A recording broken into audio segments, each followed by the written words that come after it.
Salut. Ça faisait très longtemps, hein. Plus d'un an.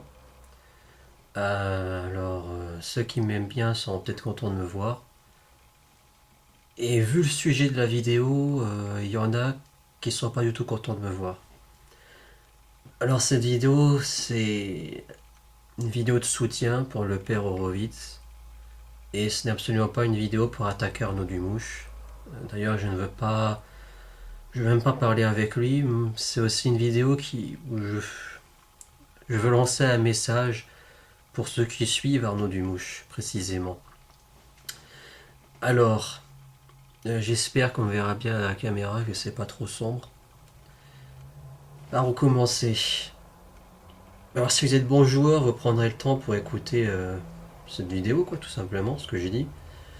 Et ensuite, pour répondre à ma question, vous le voyez ou pas, tous les problèmes qu'il y a autour de la théorie du passage de la mort ou du sauver à la mort, prêché principalement par Arnaud Dumouche, et puis tout ce qu'il y a autour, hein, la conception du péché sur Arnaud Dumouche, etc.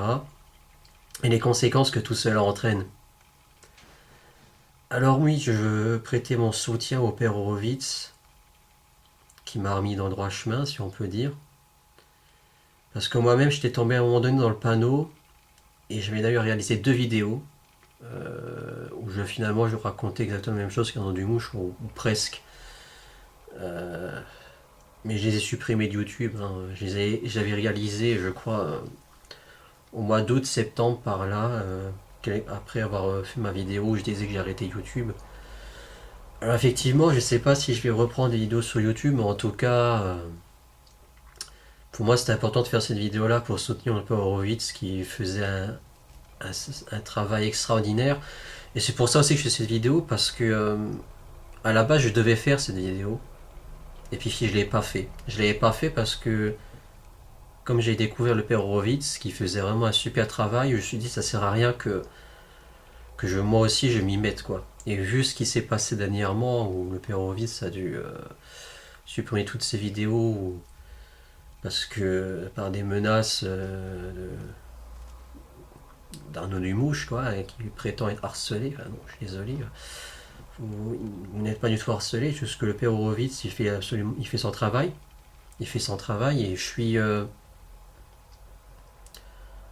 déçu que je vois pas en fait de catholiques soutenir Horowitz sur YouTube dans des vidéos. Je vois pas de prêtres qui le soutiennent, hein. Moi, je pose la question à l'abbé Raffray et au frère Paul Adrien. Est-ce que vous êtes du Mouchien vous aussi? Pourquoi vous ne défendez pas le père Horowitz?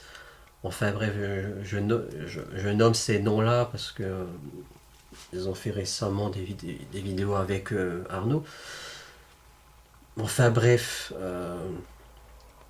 moi-même j'étais à un moment donné tombé dans le panneau. Et alors pourquoi toutes les thèses d'Arnaud ont du succès? C'est le sujet de cette vidéo en fait. En plus de donner mon soutien au père Horowitz. Alors pourquoi Arnaud a du succès? Ben parce que ce qu'il dit est pratique et parce que plus personne ne lit le catéchisme de l'Église catholique. C'est pas catholique ce que prêche Arnaud Dumouche, je suis désolé. Mais les gens marchent dedans parce qu'il a une telle assurance, il est sympathique, et aussi les gens sont ignorants, et ce n'est pas une insulte. On vit dans un monde où on ne sait plus qui croire, et même il y a une telle pagaille aujourd'hui au niveau doctrinal. Euh, J'ai déjà rencontré un prêtre en particulier que je nommerai pas. Il a tenu des propos délirants que moi-même je me suis dit c'est pas possible, quoi. Enfin, il prêche un salut facile, quoi. Pas besoin d'arpenter le chemin étroit et resserré qui mène à la vie, donc ça attire les gens. On vit dans un monde où plus personne ne veut faire d'efforts. Résultat, les hommes comme le père Horowitz se font passer pour des intégristes, des réactionnaires, des méchants, quoi. Des gens scénistes, comme Arnaud disait, thomistes. Pour le coup, c'est pas une insulte, mais bon, c'est la manière dont c'est perçu qui pose problème. Alors, mais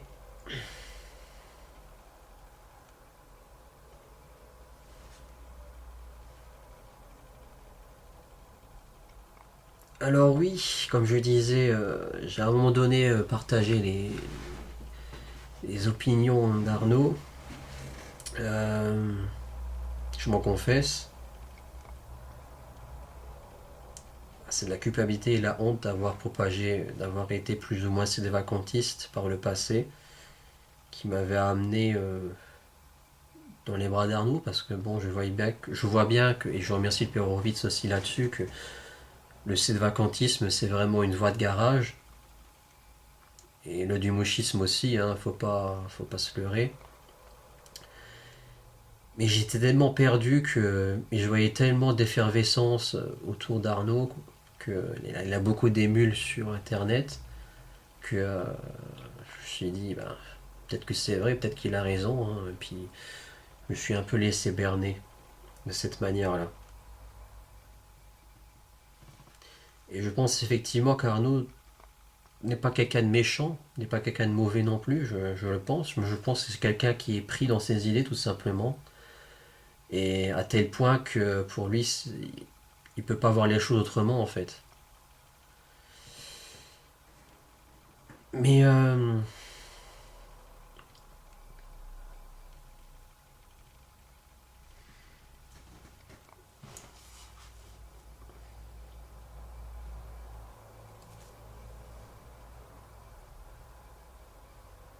va tout de suite aller au fond, on va tout de suite poursuivre parce qu'on va pas perdre trop de temps non plus.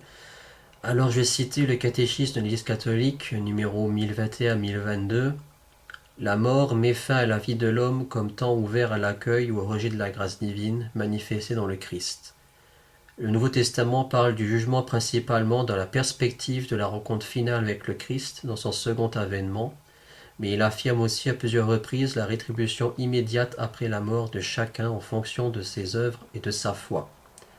Chaque homme reçoit dans son âme immortelle sa rétribution éternelle dès sa mort en un jugement particulier qui réfère sa vie au Christ, soit à travers une purification, soit pour entrer immédiatement dans la béatitude du ciel, soit pour se damner immédiatement pour toujours.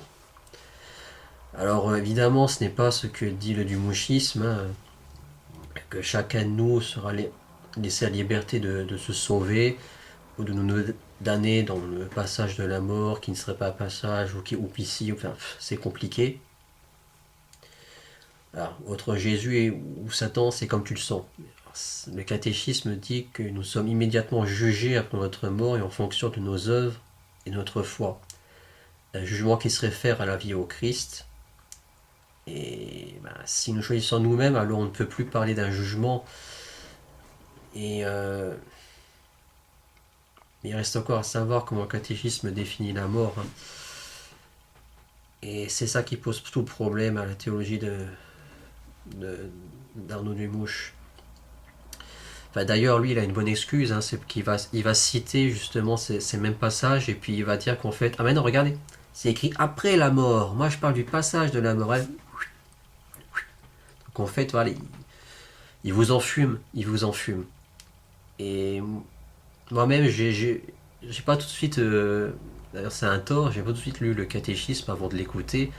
Mais c'est vrai que après coup, je me suis acheté un catéchisme, j'ai lu et j'ai tout de suite dit, mais ben, je comprends pas, ça colle pas avec ce que dit Lumouche. C'est pas possible. Alors, au numéro 1007, toujours dans le catéchisme, on lit la mort est le terme de la vie terrestre. Donc voilà, il n'y a pas de passage. La mort est le terme de la vie terrestre. C'est très clair. Au numéro 1013, c'est encore plus clair. La mort est la fin du pèlerinage terrestre de l'homme, du temps de grâce et de miséricorde que Dieu lui offre pour réaliser sa vie terrestre, selon le dessein divin et pour décider son destin ultime quand a pris fin l'unique cours de notre vie terrestre. Donc ça veut dire que c'est maintenant que ça se joue. Pas après la mort, pas pendant la mort, maintenant que ça se joue sous les lois au ciel ou en enfer. Il n'y a pas de passage. C'est pas ce qui est écrit dans le catéchisme. Et c'est important parce que le catéchisme, c'est un guide, c'est une boussole. J'ai presque envie de dire que c'est encore plus important que la Bible. Parce qu'en fait, sans le catéchisme de l'Église catholique, eh ben, c'est un peu plus compliqué de comprendre la Bible. Donc bon, donc voilà, le pilier de la foi du mouchienne qui s'effondre. Quelques citations du catéchisme. Alors, le problème, c'est que Dumouche interprète la Bible et le catéchisme pour faire passer sa thèse pour vrai. Et moi, je vous en supplie, et c'est vraiment un message pour tous ceux qui suivent Dumouche. Moi, je fais pas ça pour taper sur lui, mais je suis obligé de parler de lui quand même. Arrêtez, s'il vous plaît, de prier Saint Arnaud. Arnaud, Arnaud, Arnaud. Arrêtez ça, réfléchissez par vous-même et lisez. Lisez, c'est important. Qui est Arnaud pour vous, franchement?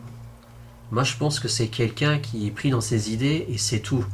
Et moi, je pense que ces idées sont fausses. Si vous vérifiez les sources qu'il cite, vous aperceviez de la supercherie. Je ne vous juge pas. Je ne juge personne. Je suis passionné. Et j'ai la foi, je suis catholique. Je me confesse. Je vais à la messe. Et évidemment, ça me fait quelque chose quand je vois tout ça, quand j'entends tout ça. Est-ce que Arnaud vous dit d'aller à la messe tous les dimanches? Est-ce que vous savez que le catéchisme dit que c'est un péché grave de ne pas aller à la messe le dimanche? Surtout quand on est catholique. Ou quand on prétend l'être. Est-ce que vous savez que c'est important de se confesser? Alors le minimum, c'est une fois par an, à Pâques. Il est préférable de se confesser le plus souvent possible, surtout quand on n'a pas une bonne conscience. En l'occurrence, une fois par mois, c'est pas mal. Une fois dans les 2 mois, à la rigueur, c'est pas mal. Est-ce qu'Arnaud vous dit ça? Jamais. Et ça pose problème.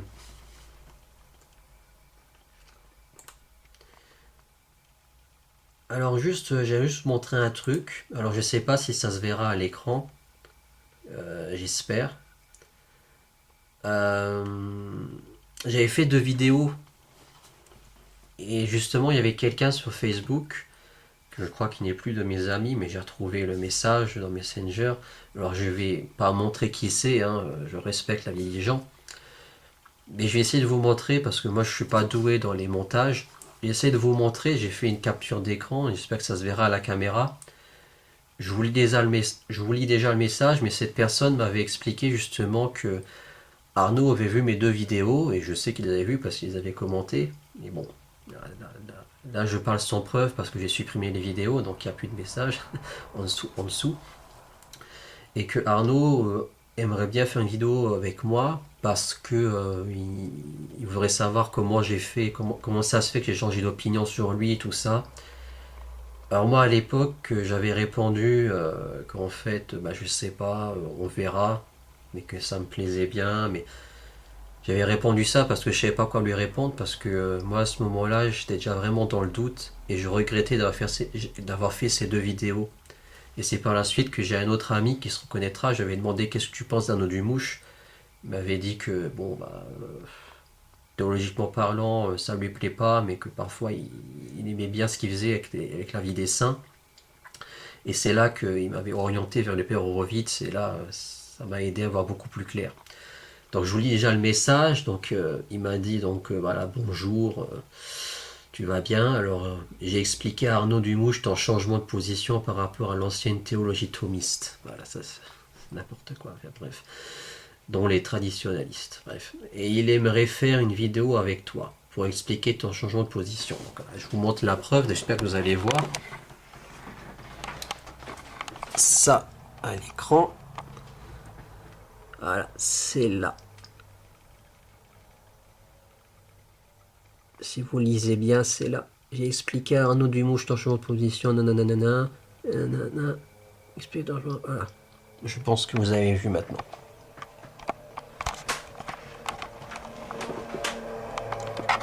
Voilà. Je pense que vous avez vu. Donc, on va passer à la suite. Toujours dans le catéchisme, au numéro 1260. Puisque le Christ est mort pour tous et que la vocation dernière de l'homme est réellement unique, à savoir divine, nous devons tenir que l'Esprit Saint offre à tous, d'une façon que Dieu connaît, la possibilité d'être associé au mystère pascal. Tout homme qui, ignorant l'évangile du Christ et son Église, cherche la vérité et fait la volonté de Dieu selon qu'il la connaît, peut être sauvé. On peut supposer que de telles personnes auraient désiré explicitement le baptême si elles en avaient connu la nécessité. Donc là, en fait, c'est dit que quelqu'un qui n'a pas la foi catholique peut très bien être sauvé en fonction de sa foi et de sa bonne volonté, en fait, à vouloir cheminer avec Dieu selon sa conception même. Mais voilà. Donc là, ça fout en l'air vraiment les thèses d'Arnaud Dumouche, parce que à quoi ça sert de voir Jésus dans le passage de la mort, etc., puisque de toute façon, le catéchisme nous dit bien, et c'est ce que la foi catholique a toujours enseigné, que quelqu'un qui est de bonne volonté, même s'il ne connaît pas le Christ, même s'il n'a pas la foi catholique, ou s'il a de bonnes excuses en tout cas, enfin, quelqu'un qui est de bonne volonté, il peut parvenir au salut. Il peut, pas forcément, mais il peut. Je vais peut-être choquer certains, mais un juif qui a la foi et qui fait ce qu'il peut, vraiment, qui a vraiment l'amour et qui fait ce qu'il peut pour être sauvé, même s'il n'est pas catholique, il peut parvenir au salut. Un musulman, c'est pareil. Donc voilà qui démontre une fois de plus que la thèse d'Arnaud Dumouche ne peut être soutenue par aucun catholique un tant soit peu sérieux. Un autre exemple, c'est par exemple un païen d'Amérique du Sud, d'Amérique latine, là, avant la venue des conquistadors. Je pense pas que tous les païens de là-bas, ils étaient réjouis de voir des sacrifices humains. Enfin, je pense qu'il y en a qui, intérieurement, devaient se dire que la vérité, c'est autre chose que ça, quoi. C'est pas possible. Et moi, je pense que oui, il y a des hommes comme ça qui, sans avoir à la foi, sont de bonne volonté et ont envie de trouver la vérité. Et je pense que Dieu, d'une certaine manière, leur révèle et ils peuvent être sauvés, ils peuvent. Alors, donc tout ça, là, ce que je vous explique là, c'est la vraie foi catholique. Euh, où pouvez-vous me dire où se trouve une preuve du passage de la mort ou dans ce que j'ai cité là, donc dans le catéchisme au numéro 1007, au numéro 1013 ou 1051. Là, en l'occurrence, c'est ce qu'on appelle la grâce suffisante. Voilà, c'est ça. Et c'est en coopérant avec cette grâce que des non-chrétiens peuvent être sauvés. Un chrétien authentique, lui, il a besoin. La grâce suffisante, ça ne suffit pas. Il a besoin de la grâce sanctifiante. Il a besoin de faire des efforts, des sacrements. Parce qu'au bout d'un moment, où on est chrétien, ou on ne l'est pas, quoi. Au bout d'un moment, faut arrêter. Alors, Arnaud Dumouche parle souvent de sa notion du péché à lui et résume tout de la faiblesse humaine. Alors certes, c'est vrai, nous sommes faibles et imparfaits, je peux pas le nier, mais il dit des choses admirables et qui se trouvent nulle part, qu'il existe trois types de péchés, donc le péché contre le Père, qu'il identifie à un péché d'ignorance, qui sont déjà pardonnés, donc là je vous dis ce qu'Arnaud prêche, donc le péché contre le Fils, ou péché de faiblesse et qui sont déjà pardonnés, et il a le péché contre l'Esprit Saint qui, selon lui, est un péché qui est commis dans le passage de la mort si on rejette Jésus. J'ai essayé de concilier ça avec le catéchisme, sauf que ça ne marche pas. Et donc le péché contre le Saint-Esprit, il n'y en a pas que un, il y en a plusieurs. Hein. Il y a plusieurs façons de pécher contre le Saint-Esprit et non, le passage de la mort, non, non désolé, ça va pas. Donc le problème avec tout ça, c'est que ça engendre inévitablement des abus vis-à-vis des grâces que Dieu nous donne pour nous sauver. Et là, je vais vous citer encore une fois le catéchisme de l'Église catholique, qui est vraiment une mine d'or. Au numéro 2092, il est dit: il y a deux sortes de présomptions. Ou bien l'homme présume de ses capacités, espérant pouvoir se sauver sans l'aide d'en haut, donc j'ai pas besoin de Dieu pour aller au ciel, ou bien il présume de la toute-puissance ou de la miséricorde divine, espérant obtenir son pardon sans conversion et la gloire sans mérite. Donc en fait, ça dit bien que oui, il y a la miséricorde, d'accord, mais c'est pas pour ça que tu dois rien branler, quoi. Je suis désolé de parler comme ça, mais c'est pas pour ça que.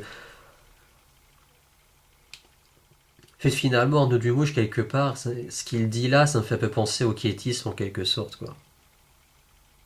Un petit peu.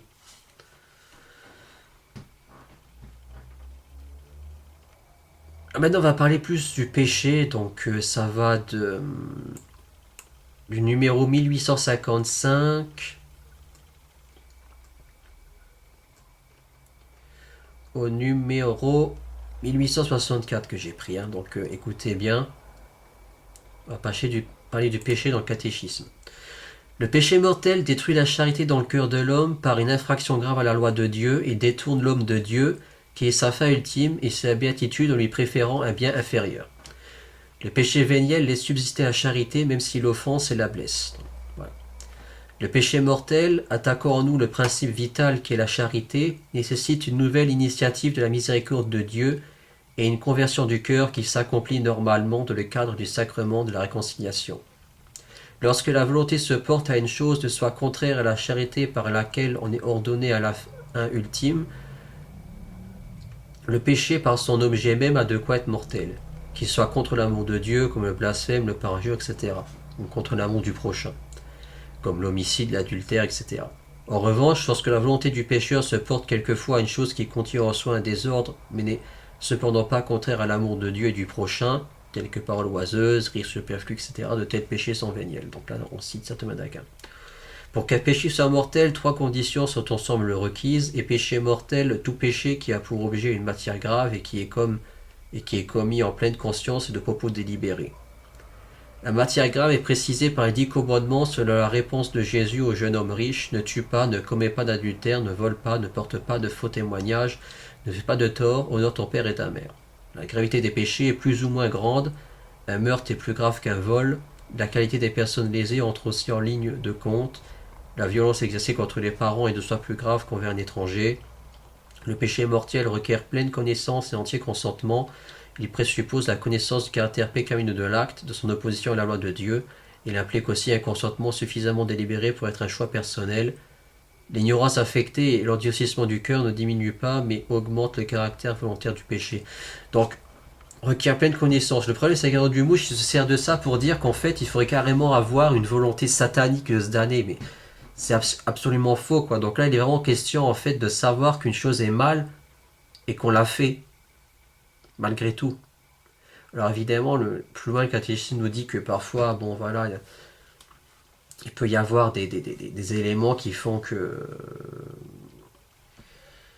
voilà, la faiblesse de la nature, parce qu'on est jeune, ou des problèmes d'addiction, le manque de maturité affective, tout ça, ça peut jouer. Et, mais en soi, voilà, quand il est dit qu'on a besoin de la pleine connaissance de l'entier consentement, c'est vraiment le fait de savoir qu'une chose est mal, et que malgré tout, eh ben, on le fait, quoi. Il y a un consentement. Le péché mortel est une possibilité radicale de la liberté humaine comme l'amour lui-même. Il entraîne la perte de la charité et la privation de la grâce sanctifiante, c'est-à-dire de l'état de grâce. D'où l'importance de se confesser. Et comme en fait, on ne peut jamais vraiment savoir si on est en état de péché mortel, en principe, c'est un père spirituel qui nous le dit, quoi. En principe, d'ailleurs, même les pères spirituels, on va dire, quand on se confesse, il ne va jamais nous le dire parce que, bon, pour pas nous enorgueillir et pour pas nous qu'on désespère, quoi.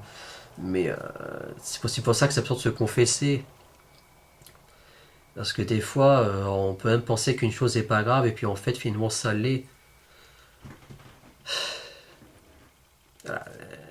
La perte de la grâce sanctifiante, quoi. C'est pas rien.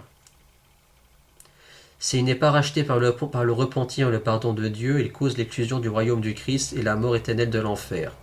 Notre liberté ayant le pouvoir de faire des choix pour toujours sans retour. Alors évidemment, Dieu ici, il sait que parfois, bon ben voilà, on n'était pas au courant ou quoi, mais enfin bon, on est au 21e siècle quand même, les internet, tout ça, je veux dire, en principe, bon voilà quoi, quand on est chrétien, on a envie de bien faire les choses, on a envie de se renseigner quand même. Donc bon, ben, je vais pas me mettre à la place de Dieu, on va laisser ça Dieu en juger, mais bon, là, ça pose quand même de gros problèmes avec la théologie d'Arnaud Dumouche quand même. Cependant, si nous pouvons juger qu'un acte en soit une faute grave, nous devons confier le jugement sur les personnes de la justice et la miséricorde de Dieu. Voilà.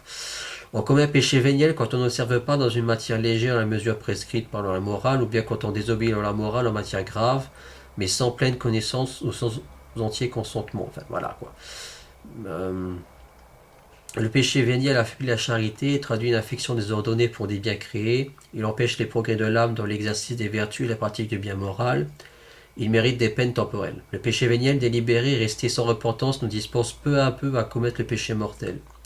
C'est pour ça que c'est important de se confesser, hein, et un péché véniel, prenez, voilà, pour prendre une image, vous remplissez une baignoire goutte à goutte, les gouttes petit à petit ça commence à faire une mare et puis petit à petit la baignoire elle se remplit. Enfin, une baignoire ou un autre récipient, mais vous avez compris l'image, puis à un moment donné, ça finit par déborder. Et là, c'est ce qu'on nous dit, quoi, le péché véniel non confessé, quoi, petit à petit nous amène à commettre le péché mortel, en fait. Cependant, le péché véniel ne rend pas l'alliance avec Dieu, il est humainement réparable avec la grâce de Dieu. Il ne prive pas de la grâce sanctifiante ou déifiante et de la charité, ni par suite de la béatitude éternelle. L'homme ne peut, tant qu'il est dans la chair, éviter tout péché, du moins les péchés légers, mais ces péchés que nous disons légers, ne les tiens pas pour anodins. Si tu les tiens pour anodins, quand tu les pèses, tremble quand tu les comptes. Nombre d'objets légers font une grande masse, nombre de gouttes emplissent un fleuve, nombre de grains font un monceau. Quelle est alors notre espérance? Avant tout, la confession. On cite saint Augustin là. La notion de péché mortel et véniel se trouve dans la Bible même. Rien en revanche ne s'y trouve concernant sa conception du péché du Père, du Fils, Saint-Esprit, etc. Le péché contre l'esprit est divers et varié et ne se commet pas dans le passage de la mort, mais jusqu'au dernier souffle de notre corps. Ça, c'est moi qui le dis, ça. Alors, le catéchisme au niveau, donc 1864, tout péché et blasphème sera remis aux hommes, mais le blasphème contre l'esprit ne sera pas remis. Il n'y a pas de limite à la miséricorde de Dieu, mais qui refuse délibérément d'accueillir la miséricorde de Dieu par le repentir, rejette le pardon de ses péchés et le salut offert par l'Esprit Saint. Un tel endurcissement peut conduire à l'impénitence finale et à la perte éternelle. Alors Arnaud Dumouche nous dit que le péché, il ne faut pas trop nous en préoccuper, il suffit d'être humble et de vivre sa vie.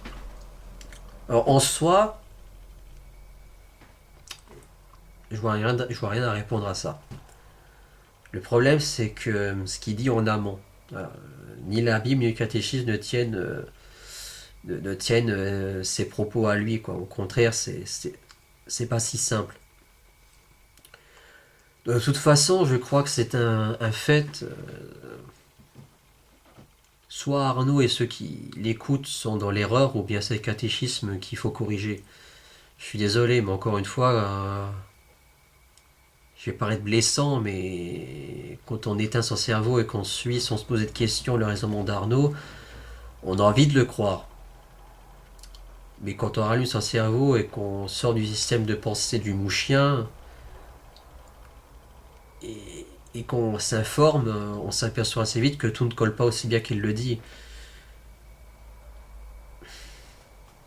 Le problème avec l'apparition du Christ, moi j'ai rien fondamentalement contre ça. Le problème c'est que je pense qu'Arnaud Dumouche confond les deux apparitions du Christ, celle du jugement particulier et celle du jugement dernier. Oui, à notre mort, au jugement particulier, pour moi c'est évident qu'on verra le Christ, et le Christ qui délibérera son jugement. Mais le problème c'est que oui, je pense vraiment qu'Arnaud en fait confond les deux, quoi. Il confond vraiment le jugement dernier et le jugement particulier, moi je crois. Euh,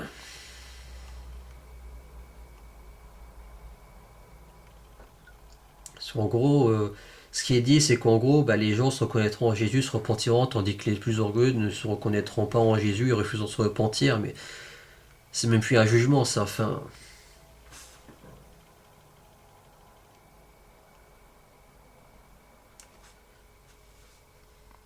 on voit bien dans ce qu'il y a dans le catéchisme et ce qu'il y a dans la Bible, quoi, que ça ne correspond pas, quoi. Même la notion du péché, quoi. Enfin, pour moi, c'est catastrophique, quoi. Il y a trop de contradictions, quoi. Il y a trop de non-sens. On peut pas juste répondre comme Arnaud, ben en fait dans la Bible et dans le catéchisme il y a écrit ça, mais ça veut pas dire ça. Ouais, enfin bon, on va où là? C'est écrit pourtant, la mort est le terme de notre vie terrestre. Cette mort clôt le temps de la grâce et de la miséricorde que nous offre pour décider notre destin ultime. Le problème fondamental que pose le dumouchisme, c'est qu'elle favorise en quelque sorte à abuser des grâces que le Seigneur nous accorde et à négliger l'usage des sacrements et même leur utilité. Et le purgatoire ne résout pas tout. On a déjà répondu ça, mais le purgatoire, ça résout pas la question. C'est même pas de ça que je suis en train de parler là. Bref, ce que dit Arnaud Dumouche n'est pas catholique. C'est une nouvelle doctrine, une nouvelle religion. Il y a aussi un autre argument à invoquer contre Arnaud Dumouche, c'est la question de l'âme de l'Église, qui dit qu'un individu qui fait le bien et accomplit la volonté de Dieu selon qu'il la connaît, s'il n'est pas uni à son corps, demeure néanmoins uni à son âme. Et c'est donc par la prière de l'Église qu'il peut être sauvé. Et même en citant le catéchisme de Saint Pie X, on peut lire ça. Mais celui qui, sans qu'il y ait de sa faute, se trouverait hors de l'Église, pourrait-il être sauvé? Réponse. Celui qui se trouvant hors de l'Église sans qu'il y ait de sa faute ou de bonne foi, ou aurait reçu le baptême, ou en aurait le désir au moins implicite, qui cherchera en outre sincèrement la vérité et accomplir de son mieux la volonté de Dieu, bien que séparé du corps de l'Église, serait uni à son âme et par suite dans la voie du salut. Donc le passage de la mort n'a pas de sens au vu de tout ce que je vous ai partagé. Il y a aussi des passages de la Bible qu'il faut citer, qu'Arnaud aime bien se servir. Et le problème avec la Bible, c'est qu'on peut lui faire dire absolument tout ce qu'on veut. Et moi, j'ai envie de croire qu'en fait, Arnaud a besoin de croire à sa théorie, et c'est ce qui le pousse à toutes ces interprétations erronées, sans même qu'il s'en rende compte peut-être forcément lui-même. En tout cas, à l'entendre, il a l'air sincère et de croire vraiment à ce qu'il dit. Mais il aime, par exemple, pour justifier ses propos sur le passage de la mort, citer Luc, chapitre 12, versets 57 à 59, Matthieu, chapitre 16, versets 24 à 28, le chapitre 20, verset 1, verset 16, Isaïe, chapitre 9, verset 1. Or, reconnaissez que dans ces passages, il y a sujet à interprétation. Et et Arnaud voit là-dedans des preuves qui viennent confirmer ses thèses. Moi, je n'en vois aucune. Et je vous invite à les vérifier vous-même. Enfin bref, quand moi j'ouvre ma Bible, non seulement je ne vois pas en quoi ces versets constituent des preuves en faveur d'Arnaud sur le passage de la mort, mais en plus je vois des tas de versets qui viennent contredire avec force ce qu'il dit. Quand il prend son catéchisme et prétend qu'il trouve des preuves qui viennent confirmer sa théorie, moi non seulement je n'en vois aucune, mais je vois des tas de passages qui le condamnent. Enfin bref, vous avez compris, je suis un pharisien. Toujours dans le catéchisme, au numéro 679, le Christ est Seigneur de la vie éternelle. Le plein droit de juger définitivement les œuvres et les cœurs des hommes appartient à lui en tant que Rédempteur du monde. Il a acquis ce droit par sa croix, aussi le Père a-t-il remis le jugement en tout entier au Fils. Or le Fils n'est pas venu pour juger, mais pour sauver et pour donner la vie qui est en lui. C'est par le refus de la grâce en cette vie que chacun se juge déjà lui-même, reçoit selon ses œuvres et peut même se damner pour l'éternité en refusant l'esprit d'amour. Donc ça, c'est clair. Donc là, la thèse d'Arnaud, elle est... Là, c'est... Il n'y a rien à rétorquer à ça, c'est impossible.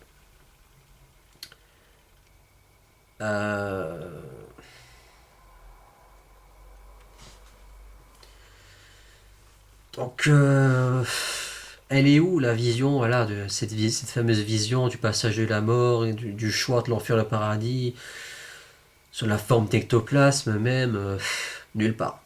Donc nulle part ne se trouve tout ceci. Et certains s'obstineront à voir ici ou là des preuves qui ne sont qu'en fait que des déformations fantaisistes pour tenter de sauver leur théorie capricieuse. Et encore pour se donner un semblant de légitimité. Il y a plein de passages dans le catéchisme qui viennent condamner ça, au numéro 1007, 1013, 1021, 1051, enfin il y en a plein, il y a le numéro 79. Donc dorénavant, quand j'ai affaire à ce genre de chrétien, je ne me sers même plus de ma Bible. Parce qu'on va me dire soit directement que je ne comprends pas, ou on va essayer de me dire que je ne comprends pas ce que je lis. Avec des explications tout droit sorties de la cuisse de Jupiter. Excusez-moi de cette vieille expression, mais moi je parle comme un vieux et j'aime bien parler comme un vieux. Donc je ne sers plus de ma Bible parce que ça m'énerve quand, excusez-moi, mais... Ah non, je vais pas le dire, mais voilà, quand on me parle comme si comme si j'en étais un, quoi, vous avez compris. La CON. Donc, pardonnez ma vulgarité, enfin bref, avec le catéchisme, c'est écrit ce qu'il a écrit, donc soit vous allez tenter de déformer, de jouer avec les mots, et dans ce cas, votre mauvaise foi sera mise au jour, soit carrément, vous rejetez le théotéatique qui se trouve dans le catéchisme lui-même, et dans ce cas, on a la preuve que vous n'êtes pas catholique. Parce que le catéchisme expose la doctrine clairement et sans ambiguïté. Hein. Elle explique ce qu'un catholique doit croire. Moi je dis souvent, et j'aime bien dire ça, on n'est pas catholique à 20%, ni à 50%, ni même à 99%. Rejeter un seul article de la foi équivaut à rejeter l'entièreté de la foi.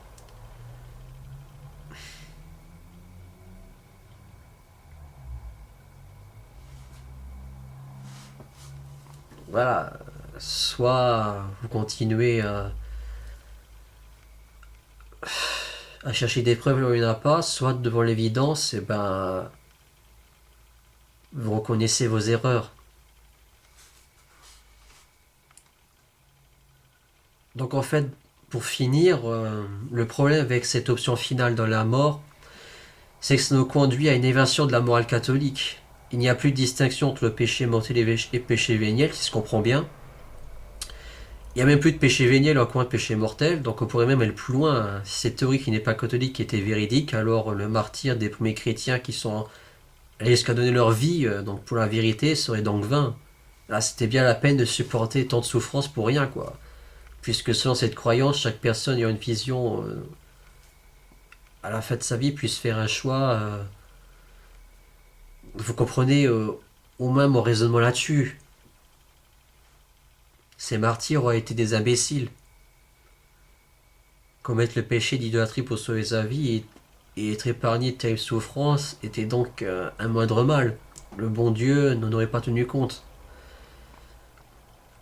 Enfin, c'est pas les seuls problèmes que posent toutes ces théories d'Arnaud Dumouche, hein, en plus de nous conduire à une inversion de la morale chrétienne. Hein, c'est l'ensemble de la foi catholique romaine qui est chamboulée.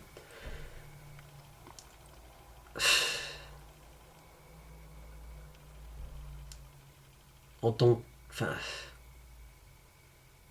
en tant que chrétiens baptisés, nous sommes fils de Dieu par adoption. Par le baptême, nous sommes morts et ressuscités avec Jésus. La vie de la foi est déjà le commencement de la vie éternelle. Et les sacrements que nous apportent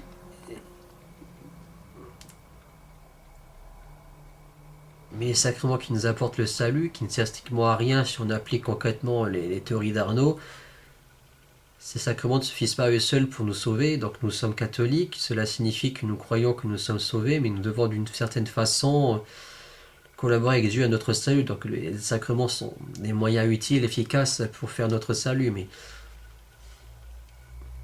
encore faut-il avoir une foi sincère, quoi. C'est ce qu'on appelle la sanctification. Les sacrements de notre Mère l'Église nous donnent la vie, nous communiquent la grâce, mais Dieu lui-même n'est pas lié, comment dire, à ces sacrements. Enfin, inversement, juste croire en Dieu et ne pas fréquenter les sacrements ne suffisent pas à être sauvé. Comme accomplir des bonnes œuvres est inefficace à notre salut si nous ne croyons pas en Dieu, quoi.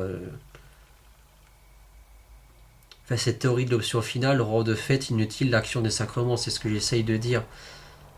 Et caduque la morale chrétienne, tout ceci n'est plus que d'un autre âge, à écouter certains, notamment les catholiques libéraux, les néo-modernistes. D'ailleurs, Arnaud Dumouche et d'autres ne se gênent pas pour le dire, hein, vous avez vu le message que j'ai montré avant, hein. L'ancienne théologie thomiste. Comment on peut croire ça? Alors pourquoi beaucoup de catholiques croient profondément cette théorie? Eh bien déjà, nous vivons dans une société qui a perdu le sens du péché. Elle ne sait plus ce qu'est un péché, et même de nombreux catholiques et chrétiens de tous bords ne le savent pas. Combien de fois ai-je moi-même entendu moi je n'ai pas de péché, j'ai pas tué, j'ai pas volé. Enfin, et mon mari n'a aucun péché, c'est un homme parfait. J'ai entendu des catholiques tenir ce genre de propos. Ensuite, nous vivons dans un monde prométhéen qui a mis Dieu au banc de la société, d'où la dégradation des mœurs et la perte de tout sens moral. Dieu a été remplacé par le temps et l'argent.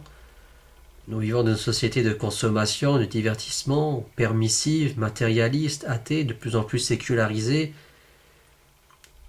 On ne peut pas nier son empreinte chez nos contemporains, et même chez les catholiques. Donc la crise de l'Église, qui est une crise éminemment morale et doctrinale, n'a pas encore fini de désorienter les fidèles. Et l'atmosphère dans laquelle nous vivons a son rôle à jouer dans cette crise de l'Église.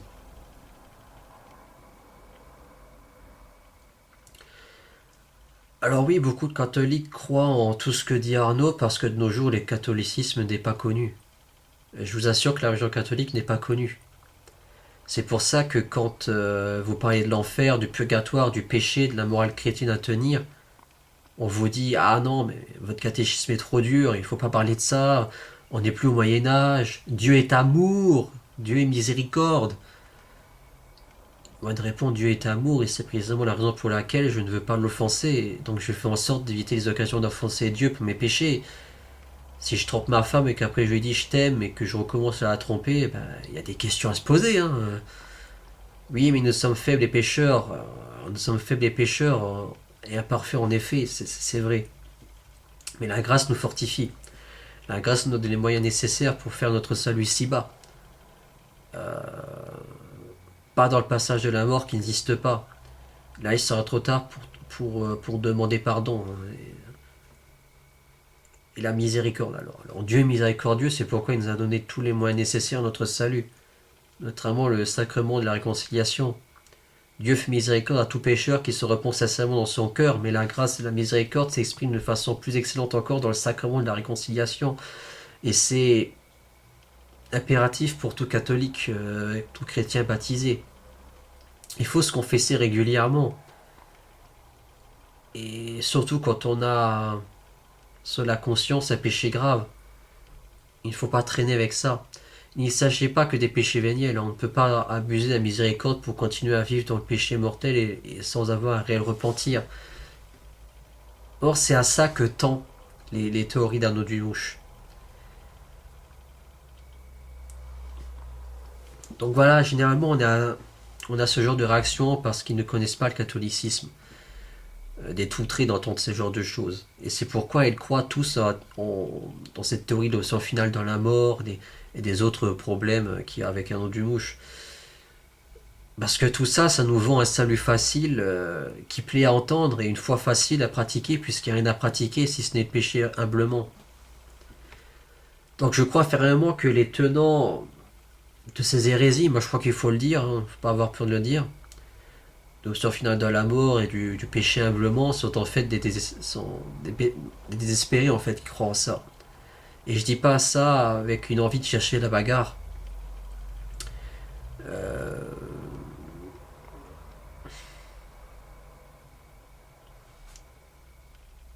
Selon moi, c'est un grand manque de foi que de croire en tout ça. Et je pense que ces personnes en viennent même par ce biais à mépriser la miséricorde. Voilà, on a vu ce que disait le catéchisme de l'Église catholique au numéro 2092, hein, qui disent deux sortes de présomptions, en particulier celle qui consiste à croire que nous n'avons pas besoin de Dieu pour nous sauver, et celle qui porte à présumer de la toute-puissance de la miséricorde divine, espérant obtenir son pardon sans conversion et la gloire sans mérite. D'où cette croyance commune à tous ceux qui professent ces hérésies. Que du moment que tu pêches humblement, ça n'a aucune gravité quelconque de péché. Je sais pas si vous vous imaginez un jour, si vous êtes en couple, que votre amoureux, votre amoureuse vous annonce hier je t'ai trompé avec ta meilleure amie, ton meilleur copain, mais ce n'est pas grave, ne le prends pas mal, on l'a fait humblement. C'est un peu ça ce que vous faites avec le bon Dieu en fait. Loin d'être, je le pense, aveugle sur l'état du monde présent et de l'endurcissement des cœurs de nos contemporains, et vivant dans une société occidentale du moins de plus en plus sécularisée, laïque, matérialiste, etc., et où Dieu est mouvement de la société, je crois qu'en fait, les catholiques ont déjà peur pour eux-mêmes de ne pas être sauvés, et encore, ils ont besoin bien plus peur pour ceux qu'ils aiment et qu'ils aimeraient voir sauvés. Et la pensée d'imaginer les personnes qu'ils aiment se damner est tellement insupportable qu'ils ont à se forger une image d'un Dieu un peu bisounours, d'un Dieu un peu guimauve, d'un Dieu de l'Ancien et Nouveau Testament. Voilà, ils voudraient avoir la certitude quant au sort de leurs proches et quant au leur, si bien qu'ils ont rien à dire que Dieu est miséricorde et si miséricordieux que jamais il ne pourrait laisser se perdre un seul être humain. D'où la haine de ce qu'ils ignorent en fait. La vraie foi catholique et la croyance en d'autres thèses tout aussi farfelues et qui partent dans le fond de la compassion du cœur. Judas ne serait pas en enfer, d'ailleurs l'enfer serait vide et ne serait que pour les démons, à moins que les démons soient sauvés à la fin du monde. Enfin, il y aurait beaucoup de choses encore que j'aurais à dire. Mais voilà quoi.